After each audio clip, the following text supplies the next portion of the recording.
নমস্কাৰ আজি ভিডিঅ'টো এডিআৰই গেট 4ৰ ওপৰত লোৱা হৈছে আমাৰ এডিআৰই যোনখন ফাৰ্ষ্ট পেপাৰ হয় 10 লেভেলৰ সেইখনৰ কাটঅফ হয় আমি কাষ্ট ওয়াইজ কাটঅফ বিলাক লৈ আহিছো আমাৰ মহিলা প্ৰাৰ্থীৰ বাবে বেলেগকৈ কাটঅফ লৈ আহিছো আমাৰ এক সাৰ্ভিসমেন্টৰ বেলেগ কাটঅফ আৰু আমাৰ ফিজিক্যালি হ্যান্ডিক্যাপ যোনখিনি সবৰে কাটঅফ লৈ অনা হৈছে আপোনালোকে ভিডিঅ'টো শেষলৈকে চাই থাকক তেতিয়াহে বুজি পাব আমাৰ 135 কুৱেশ্যন আছিলে আৰু 135 মাৰ্ক আছিলে অৰ্থাৎ এটা কুৱেশ্যনত 1 মাৰ্ক কৈ আছিলে আৰু 2.5 কৈ নিগেটিভ মাৰ্কিং আছিলে অৰ্থাৎ 4টা প্ৰশ্ন ভুল হলে 1 নম্বৰ কৈ কাটিব নিগেটিভ মাৰ্কে এবাৰ প্ৰভাৱ পেলাব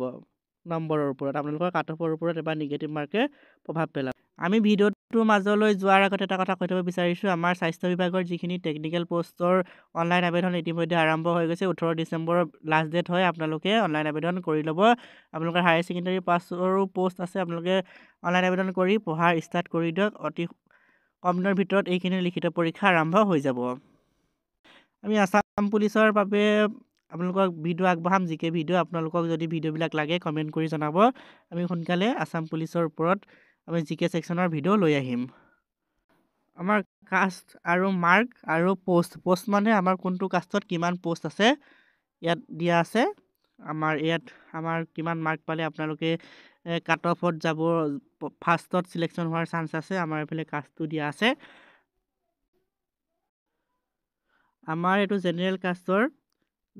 কাষ্টৰ আপোনাৰ 55 ৰ পৰা 59 হ'ব লাগিছিল এটো 59 69 হৈ আছে 59 ৰ ভিতৰত আপোনালোকে যদি পায় আপোনালোকৰ ফাৰ্ষ্ট ষ্টেজত চান্স আছে আৰু টোটেল পোষ্টৰ সংখ্যা আছে আমাৰ 1016 1016টা পোষ্ট আছে আৰু আমাৰ জেনাৰেলৰ ওমেনৰ চাক যথেষ্টখিনি পোষ্ট আছে 300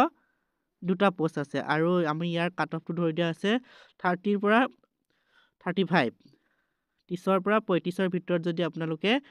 নম্বৰ মাৰ্ক পায় তেনেহলে আপোনালোকৰ ফাৰ্ষ্ট ষ্টেজত আপোনালোকে সিলেকশন হৈ যাব আৰু আমাৰ এসসি কাষ্টৰ 50 ৰ পৰা 55 ধৰা হৈছে আমাৰ টোটেল পোষ্টৰ সংখ্যা আছে 125 125টা পোষ্ট আছে আৰু আমাৰ ওমেনৰ ক্ষেত্ৰত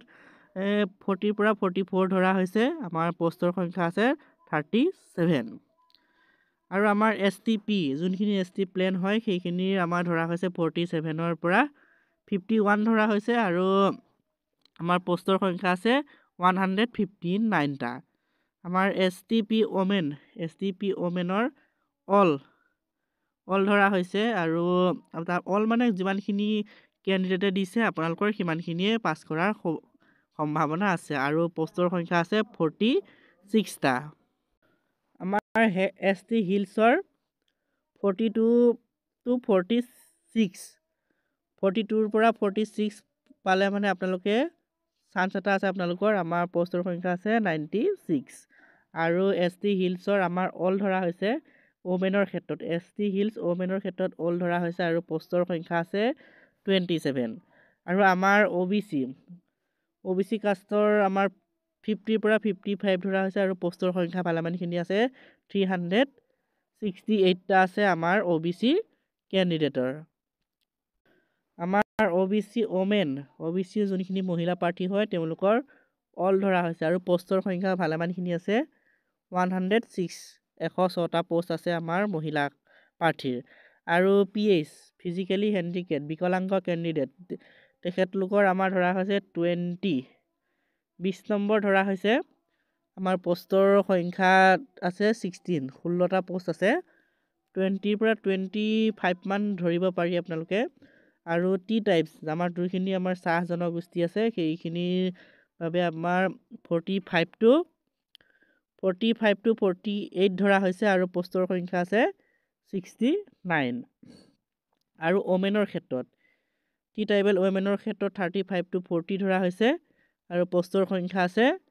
19টা পোষ্ট আছে আৰু আমাৰ যোনখিনি এক্স সাৰ্ভিসমেন তেওঁলোকৰ যথেষ্ট পোষ্ট আছে 102টা 102 আৰু তেওঁলোকৰ অল ধৰা হৈছে অল মানে আমাৰ যিমানখিনি ক্যান্ডিডেট দিছে গোটেইখিনিকে ধৰা হৈছে অল ক্যান্ডিডেট ধৰা হৈছে আমি যোনখিনি কাটঅফ ধৰি দিছো আপোনালোকে ইয়াতকে কমহে যোৱা দেখিবলৈ পাব কিন্তু ইয়াৰ ওপৰত যোৱা আপোনালোকে দেখিবলৈ নাপায় আপোনালোকে কমিলেও বেছি কমা দেখিবলৈ নাপায়, 2-3 নম্বৰমান তেনেকৈ কমা দেখিব পাব, কিন্তু ওপৰততো যোৱাৰ একেবাৰে চান্স নাই, 0%, 100%ও চান্স নাই আমাৰ ইয়াৰ ওপৰত যোৱাৰ। আমাৰ এইখন যি 27 অক্টোবৰ তাৰিখে হৈ গৈছিলে পৰীক্ষা, গেট 4ৰ পৰীক্ষা, ফাৰ্ষ্ট পেপাৰ 10 লেভেলৰ, তাৰে ITI পাছৰ কাট অফটো লৈ অনা হৈছিলে আজি।